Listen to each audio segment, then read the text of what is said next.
here. The day's finally come. Yeah, we're gonna go in now, and I don't know if we probably won't be able to film inside, but we're gonna go in, start our crochet lesson, meet Arne and Carlos, and we'll update you a little later.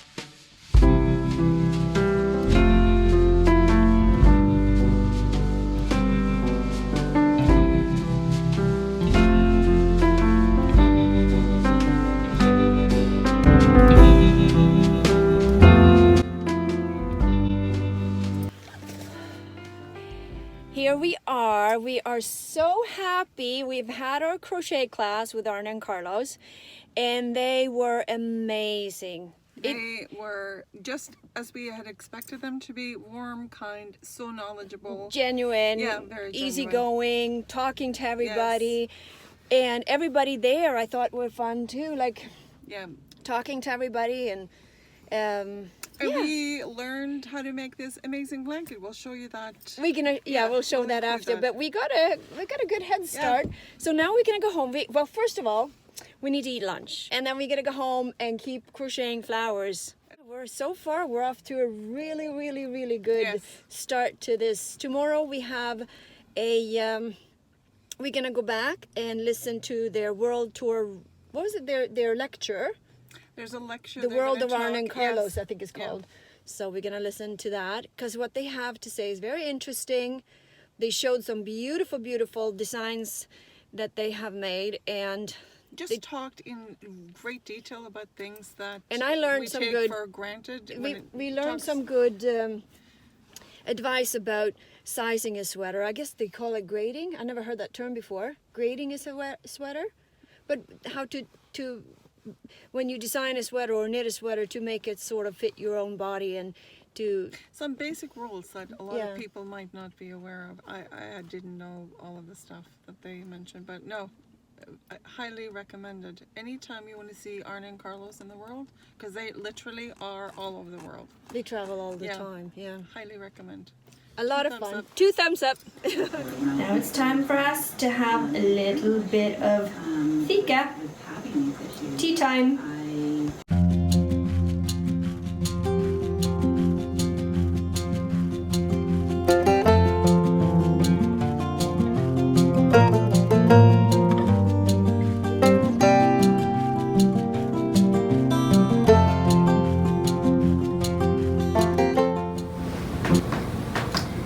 Good morning. As you can see, we've lit the first candle this morning because it is first of Advent today, and this is our Swedish tradition. Each Sunday before Christmas we're gonna light one more candle, and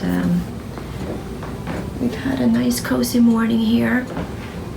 There's Susanne quickly, hello, and we're just having our coffee and sitting here for a few moments before we're gonna get ready to go on day 2. We're gonna do a lecture today, or listen to when Arne and Carl speak about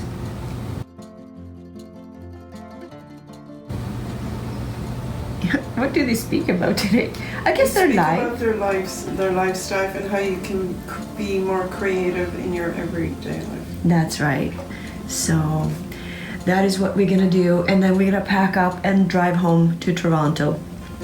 The weather is frightful, right? It's gonna be a snowstorm with ice pellets and everything. So we are gonna take our sweet time and drive slowly and safely, and may everybody else on the road be smart about it too. And we'll check in a little later.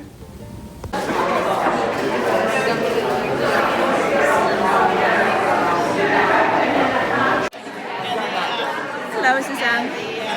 Hello. We're sitting here waiting for Arne and Carlos to start the lecture. Due to the weather, everything is a little bit delayed, so soon enough, but the room has filled up and we are almost about to begin.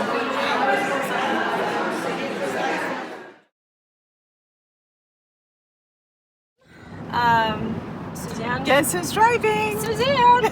Because It is going to be a little dark soon, and I can't see in the dark, so Susanne is driving back.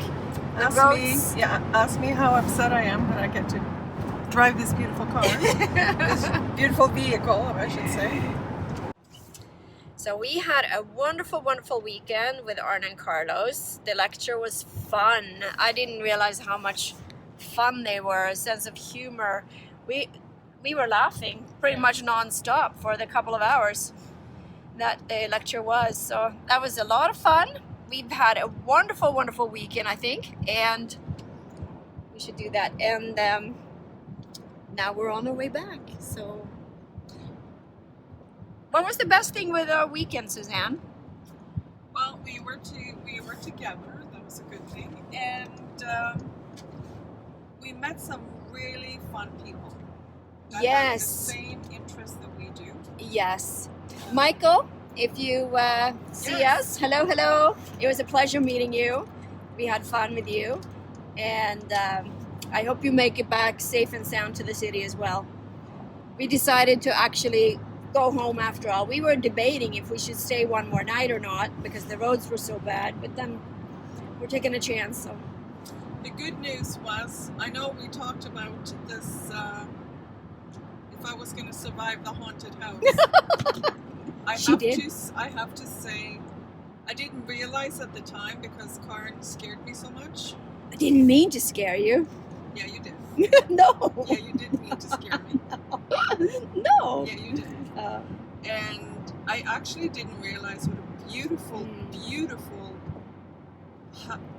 it is a beautiful old Victorian house. Yeah. Yes. It has so much charm, and you can just sense the love and the energy, comfort and the energy that has been into that house. And I have to say, it's been the most wonderful weekend. We've relaxed. Yeah. We've had so much fun. We had our Advent fika. We lit the first candle. We had between the Arne and Carlos class and meeting all these wonderful people, we've had a lot of cozy moments in between, and we had a wonderful dinner last night, and it was just a really good weekend. Yeah, today was all about inspiration and what inspires you. Yeah. And Carin, what inspires you most? When it comes to my knitting, you mean?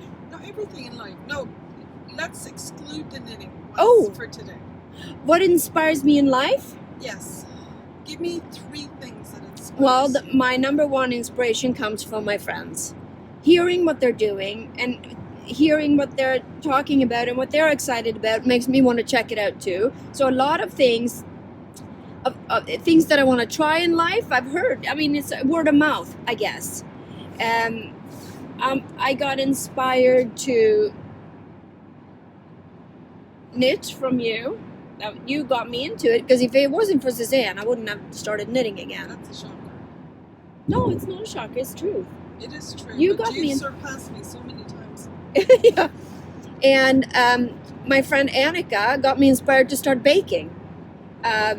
Many years ago, she baked and made these beautiful things, and I said, "Oh, I wish I could bake like that. I can never bake anything." And she said, "Yes, you can. Of course you can." And then I started to pick up baking. So for me, most of my inspiration comes from my friends, and if they can do it, then I can do it, and then I want to try it. And yeah, isn't that how it always goes? It's so true. If you're open, and sometimes, and that comes again, I have to say, I know I always say agrees with what Carin says, but in this time, there's so many times when you feel blocked or you block yourself, and Carin manages to unblock me, myself, under protest. So when it comes down to people, and especially your friends, Yeah. So you can learn so much if you're open. Yeah, if you're open and to try different things, for sure. I wish I would get a little bit more inspired from some of my friends who work out a lot. Why don't I get inspired by them? I don't know, because I don't like to work They're out. disrespectful. I should work out, but I don't like to. I'd rather knit. But so here's my philosophy. If you knit really fast, does it count as cardio? It should be. I think it It does. should. Somebody needs to measure that. How much calories do you burn by knitting really fast? Yeah. That's what I want to know. What else inspires you? Beauty of nature. Yeah. Beauty of nature. I get inspired by looking at the lake. I get inspired by walking in a forest, which I haven't done in so many years. And that's the one thing I miss about Sweden. Being able to, on a Sunday afternoon, pack a little picnic bag and go out in the woods and just walk a trail. And then sit down on a stump or a rock or whatever to have a little picnic and then walk home again. That I miss. Around where we are, you know, Canada is a beautiful country, but where we live in such a large city, there's not really any true forest without other people. Like, you can't walk around in the forest and pick mushrooms or pick berries or do anything like that. I miss that. Pick mushrooms. Yeah, I miss picking mushrooms. My sister, who has, oh my god, she has incredible forest around where she lives, and she always tries to drag me out to pick campagnoli. Sorry. And you don't like it? Oh my god. Oh yeah, you're allergic to mushrooms. I find Susanne. it so tedious. I don't understand how anybody can go out scouting for mushrooms. I like that. And she doesn't just have one hideaway. She's got, oh my god, she's got That girl so is many- organized. Oh, She's she- got it going. She takes her ginormous baskets and her little tools, and out she goes. Does she mark an X on a map and she goes, yeah, we need to take 15 steps north? She has so many little hidden secrets that she goes to, and I'm like, I love that, yeah. And But she isn't it? always tricks me. She says, let's just go for a drive, and I'm like, I know where this is going to end up going. I'm like, are we going to pick mushrooms? Because I'm not going. Oh no, we're not. Yeah, Oh, of but- course we do. But could it be also, Suzanne, that you don't like to eat mushrooms? Since you hate mushrooms, maybe you don't like picking them. But what if we went to pick lingonberries or blueberries or something? Maybe you'd like that better. I don't know, but there's something. I don't know. I just anything to do with mushrooms, whether it's picking, eating, smelling them. There's some sort of trauma that happened to me when I was around a mushroom. Oh. I just Like around the mushroom. I'm Suzanne so- actually says in the restaurant, she gives the waiter a death stare and she says, "Is there mushroom in this? Because I am allergic and I might die." No, And then they're like, "Oh no! Can you guarantee on your life that there's no mushroom in this?" That's how much she dislikes mushrooms. they're actually usually say, "Is there an allergy?" I'm like, Mushrooms. I might die, or you might die if there's mushrooms in this. any piece of mushroom has touched any part of my meal, I will go into some sort of anaphylactic shock. To go back to knitting, the yarn, they had some beautiful yarn kits, and we have to show the yarn that we got there. Again, cascade yarn, but there was another one that I picked up, a kit for a beautiful hat, and that was a nice, it was a Rowan wool yarn, and then with the pattern in the hat you do with a kid silk yarn. I never knitted with kid silk before, but it's very fluffy and super thin, like a thread. So it'll be interesting to see how that knits up. Again, beautifully dyed. So we will show that, but we can't do it because we packed up. And then I have to apologize. We didn't do a lot of filming because we were so busy just socializing and talking, and the day flew by. So here we are sitting in the car talking. Not as much fun maybe, but we have, yeah. I We're guess having fun. we had a lot of fun. Yeah, We had a lot of fun. And I feel survived the haunted satisfied. house. And I have to say, my friend, before we left, he said, "Tell Suzanne I told the girls to keep a low profile this weekend just for you." So They really did. they did. They were on the best behavior. I felt nothing. I didn't see anything. I didn't hear anything, and I didn't feel anything. Actually, as soon as we walked in the house, I almost crapped my pants. This ginormous penguin sitting in a chair, and I thought It's that a was penguin.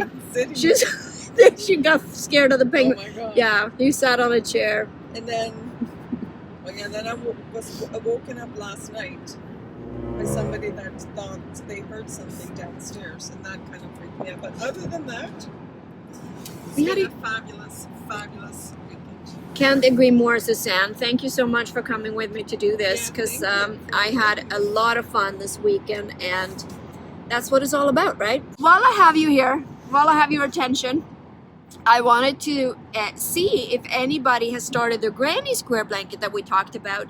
We haven't forgotten, we will do a little tutorial on how to crochet the two squares together. Once you know the technique of crocheting them together, then you can make long strips, and then once you have long strips, you can crochet the long strips together. So it's quite the process. Yeah. Because the most actually the hardest part is to lay out all of your squares. And we will talk about that too. Yeah. Are you almost done with those squares? I'm waiting for the leftover yarn. So when Suzanne has gotten the rest of the yarn for that blanket, we can show you how to finish it up.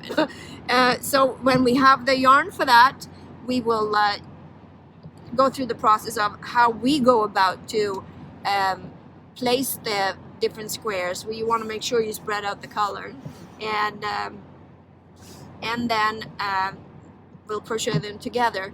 And I would love to see if anybody has started. How far have you gotten, and how many squares have you done? Let us know.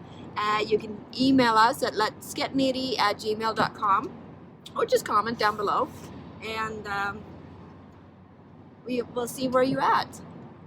And I think we're gonna say goodbye for now, and until next time, take care. Bye. Don't forget to press your like button. Thumbs up. Subscribe. Bye.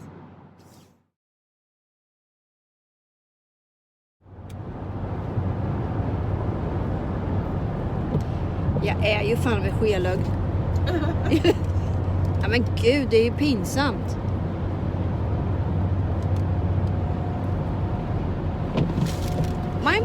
My parents had operated on me when I was 4 years old to correct this lazy eye thing.